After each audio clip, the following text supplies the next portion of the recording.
Assalamualaikum warahmatullahi wabarakatuh. Perkenalkan, nama saya Puji Lestari. Saya mahasiswi S1 Kebidana Transvers Universitas Budi Waluyo. Di sini saya akan memperlihatkan video tentang konseling pasien dengan tromboflebitis. Terima kasih. Ya, silakan masuk. Silakan masuk Ibu. Silakan duduk. Tutup dulu pintunya ya.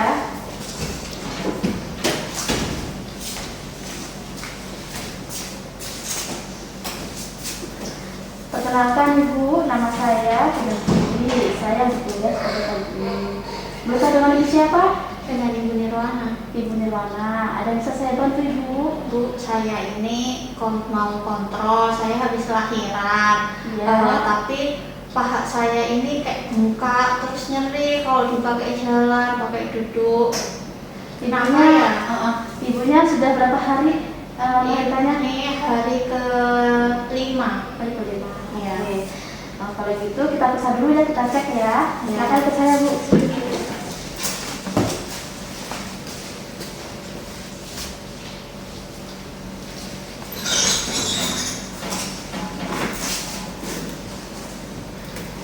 Ibu, tadi kan sudah periksa. Ternyata itu tromboflebitis. Apa itu Bu? Oke, akan saya jelaskan ya. Tromboflebitis itu Ibu, jadi tromboflebitis adalah sebuah peradangan yang terjadi pada dinding pembuluh darahnya Ibu.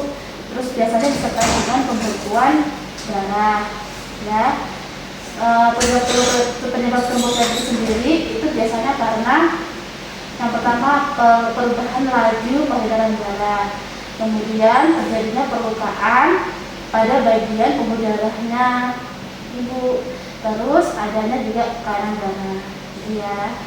Terus faktor resiko dari tromboflebitis sendiri itu ada yang terjadi karena pasca bedah, biasanya setelah selesai operasi itu mempunyai varises pada pembuluh darahnya. Varises tubuh itu semacam pembuluh darah yang melebar dan menonjol, jadi kelihatan nampak di kulit, ya. Kayak urat-urat itu ya? Iya, betul sekali. Terus obesitas, ya itu bisa juga Bu. Terus kemudian obesitas itu artinya kegemukan ya. Pernah mengalami tromboflebitis sebelumnya, Ibu sebelumnya udah berapa? Ini hamil anak kedua, melahirkan anak Kedua. Yang pertama dulu pernah kayak gini juga enggak? Enggak pernah. Oh, baru ini ya? Iya. Jadi enggak apa-apa. Terus berusia 30 tahun atau lebih. Nah, Ibu sekarang umurnya berapa? Umurnya ini 34. 34. Jadi beresiko juga ya. Terus saat dulu waktu melahirkan, lahirnya normal atau sesar? Akhirnya normal. Sempat terentang lama barunya? Iya, lama. Oh iya betul, berarti ya bisa juga terjadi juga beresiko. Terus kemudian adanya trauma, ada juga yang karena adanya kanker pada pembuluh darahnya sendiri. Iya. Tromboflebitis ini sendiri ada jenisnya Bu, klasifikasinya. Dia ada dua, yaitu tromboflebitis pelvio atau tromboflebitis yang terjadi pada panggul. Yang kedua, tromboflebitis femoralis yang terjadi pada paha. Yang seperti ibunya ini diberikan ya. Punya saya yang mana itu Bu? Yang tromboflebitis yang femoralis yang paha Bu ya. Nanti akan sajakan dua-duanya ya Bu ya. Tromboflebitis pelvio dulu ya Bu ya, yang terjadi pada panggul.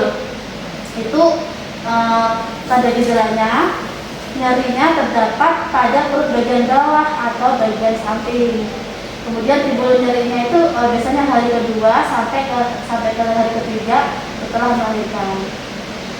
Terus tanda-tanda ini biasanya orangnya akan panas, menggigilnya berulang kali.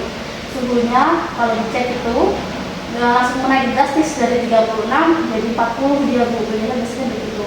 Terus kemudian dia terbentuk nanah dari tromboflebitis tadi itu, jadi akhirnya terjadi nanah, akhirnya sampai nanahnya kemana-mana, terus sampai ke paru-paru juga. Nah gitu. Terus ada juga yang karena atas pada pelvis itu artinya dia sudah meradang banget, sudah terjadi nanah di dalam panggulnya itu sendiri ya.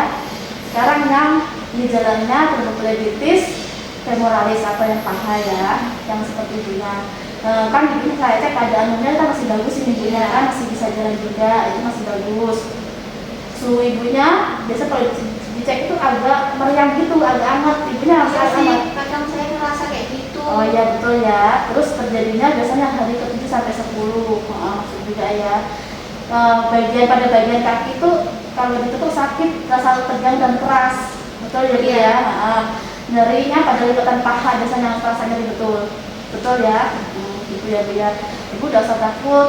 Nanti ada cara mencegah penanganannya. Penanganannya itu yang pertama, ibunya harus sering menjaga kebersihan diri.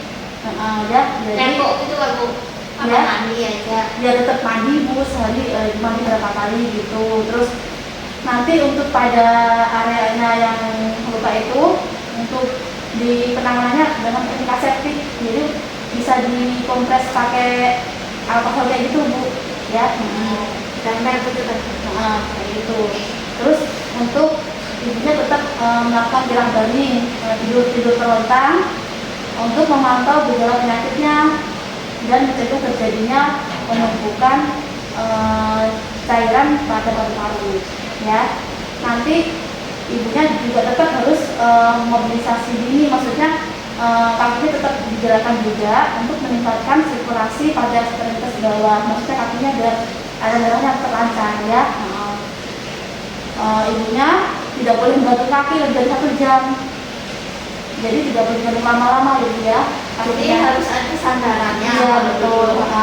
Terus kemudian ibunya harus memakai stocking untuk pendukungnya, apalagi orang yang punya riwayat varises gitu. Jadi stockingnya itu dipakainya sebelum bangun pagi dan melepaskannya 2 kali sehari untuk mengkaji keadaan kulitnya dan tubuh apa juga gitu ya. Nanti ibunya di rumah dicoba ya seperti itu dulu. Dari penjelasan saya tadi ini Bu, adakah yang kurang paham atau yang perlu saya jelaskan ulang? Paham aja sih Bu. Jelas. Jelas ya. Kalau gitu boleh dijelaskan sedikit Bu, dijelaskan sedikit yang saya jelaskan tadi. Saya kenanya itu yang di paha, Ya. terus kakinya nggak boleh digantung. Oh. Habis itu suruh pakai stocking. Ya. Habis itu suruh ini olahraga sama dikompres pakai alkohol kan Bu. Iya, betul sekali. Jelas ya Bu ya. Sekarang saya dari tanya dulu ya Bu ya, jadi kita akan kontrol. Nanti ibunya kontrol ulang lagi, nanti seminggu lagi untuk evaluasinya ya. Nanti ibu seminggu lagi kontrol kesini lagi untuk evaluasi. Kalau memang nanti tidak masih seperti itu, kita akan konsultan ke dokter spesialis ya.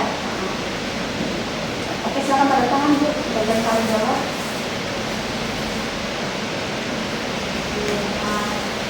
Ada yang bisa saya bantu lagi Bu? Nggak ada sih Bu, udah jelas.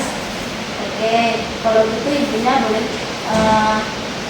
sudah selesai pemeriksaannya, boleh pulang. Nanti kalau jalan kalau pulang ibu ya, semoga sehat selalu. Terima kasih Bu. Ya, Bu.